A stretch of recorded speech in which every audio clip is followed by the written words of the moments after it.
Welcome to the Learning Speaking English channel. Today's topic is something that affects almost every person in the modern world. Whether you are a teenager, an adult, or even someone in your later years, you cannot deny its impact. It has changed the way we talk, the way we think, the way we feel, and even the way we live. The topic is social media turning us unsocial. As you listen carefully to this entire talk, you will not only understand this topic in depth, but you will also improve your English naturally. So stay with me till the end, because each part will help you grow your vocabulary, your fluency, and your awareness. Let's begin. First, let us imagine a simple scene. You are sitting in a cafe with a group of friends.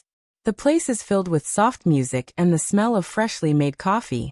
The lights are warm, the chairs are comfortable, and the atmosphere is perfect for conversation. But when you look around, you notice something strange. Every person at the table is busy looking at their phone. No one is making eye contact. No one is laughing together. Instead, their fingers are scrolling endlessly on screens. The cafe is full of people, but it feels empty. Does this sound familiar? This is one of the most common scenes today. Social media has made us more connected than ever before, but at the same time, it has silently made us unsocial in real life. People who once loved spending hours talking face-to-face now prefer to type messages and send emojis. People who once looked into each other's eyes now stare at screens. Social media has brought us closer digitally, but has pushed us away emotionally. Let's go back in time for a moment. There was a time when people waited eagerly to meet their friends after school, after work, or during weekends. They shared stories, laughed together, and built memories through real interactions. There were fewer distractions, and conversations were full of depth and meaning. But today things have changed. Now we often say, "I'll just text you," or "Let's talk online." The warmth of face-to-face conversation is slowly fading away. One of the biggest reasons is the illusion of connection.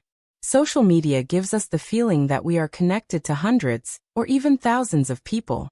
We see their photos, their videos, their updates. We know what they are doing, where they are traveling, what they are eating. But in reality, we are only watching their lives, not being a part of their lives. This creates a false sense of closeness. We think we know them, but deep inside, we are drifting apart. Think about this.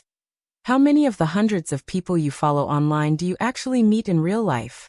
How many of them truly know your feelings, your struggles, your daily life?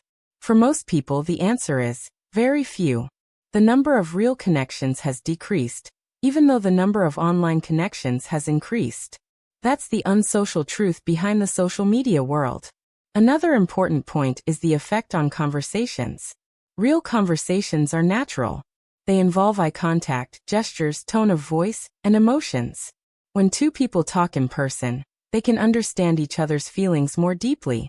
But online conversations are often short, rushed, and filled with abbreviations.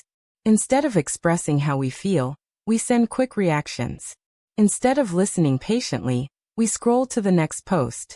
This weakens our communication skills and reduces the quality of our relationships. Let's look at family life. Earlier, family dinners were a time when everyone sat together and shared their day. Parents would ask children about school, siblings would share funny stories, and grandparents would give advice. It was a time to bond. But now, in many homes, everyone sits with their devices.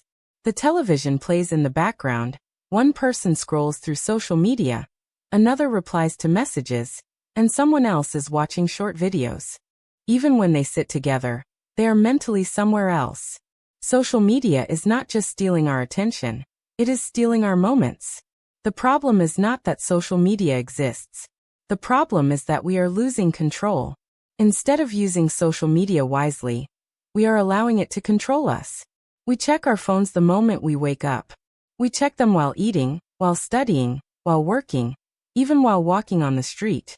Many people cannot go more than a few minutes without looking at their notifications. This constant urge disconnects us from the real world around us. Let's talk about mental health. Many studies have shown that spending too much time on social media can lead to feelings of loneliness, anxiety, and even depression. When people see the happy and perfect lives of others online, they start comparing. They feel their own life is not good enough. They forget that what they see online is often carefully selected and filtered. Real life is not as perfect as it looks on screens. This comparison makes people withdraw from real conversations. They don't share their problems openly, because they feel everyone else is happier than them. This creates more distance between people.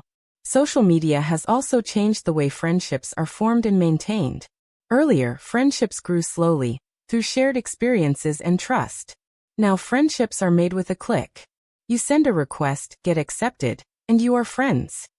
But real friendship needs more than that. It needs presence, patience, and real interactions. Many people have hundreds of online friends, but still feel lonely because they lack deep, meaningful connections. Let's not forget about public spaces. Go to a park, a library, a train station, or even a classroom. You will find people sitting next to each other, but living in separate digital worlds. Instead of starting conversations with strangers, people prefer to scroll through feeds. Instead of observing the world around them, they are lost in videos. This has reduced the number of spontaneous conversations that used to make life more colorful. There is also a growing fear among many people. The fear is, if I don't check my phone, I might miss something important. This fear, known as FOMO, fear of missing out, keeps people glued to their screens. They feel that if they don't reply quickly or react instantly, they might be left out. Ironically, while trying not to miss out on digital life, they are missing out on real life. Let us understand this with another image. Imagine a family going on a beautiful trip. They reach a scenic place. The sky is clear, the air is fresh, the view is breathtaking. Instead of enjoying the moment, everyone pulls out their phones to take pictures and post online. They are physically present but mentally preparing captions. They are living for the screen, not for the experience. Later, they may have hundreds of photos but very few real memories of that moment. Social media can also make us unsocial by changing our behavior. People often post things just to get attention, likes, and comments. If they don't get the response they expect, they feel ignored. Their mood depends on the reactions of strangers. This leads to less self-confidence and more dependence on digital approval. People start behaving differently online and offline. Sometimes, they become more aggressive online, saying things they would never say in person. This changes their overall attitude toward communication. Another way social media makes us unsocial is by reducing patience. Online content is fast. You scroll quickly, watch short clips, and move on. This trains the brain to look for quick rewards. But real conversations and relationships take time. They need listening, understanding, and waiting. Many people today lose interest if a conversation doesn't move fast. They find it easier to go back to their phones than to deal with slow, real human interaction. But is social media completely bad? No. Social media has many advantages. It helps us stay informed, share knowledge, connect with distant loved ones, and express creativity. The key is balance. When we use it consciously, it can be a great tool. But when we allow it to control our lives, it makes us unsocial. So, what can we do? The answer lies in awareness and action. First, we need to become aware of how much time we spend on social media. We should ask ourselves, are we using it, or is it using us? Second, we need to bring back real interactions. Meet your friends in person. Talk to your family without distractions.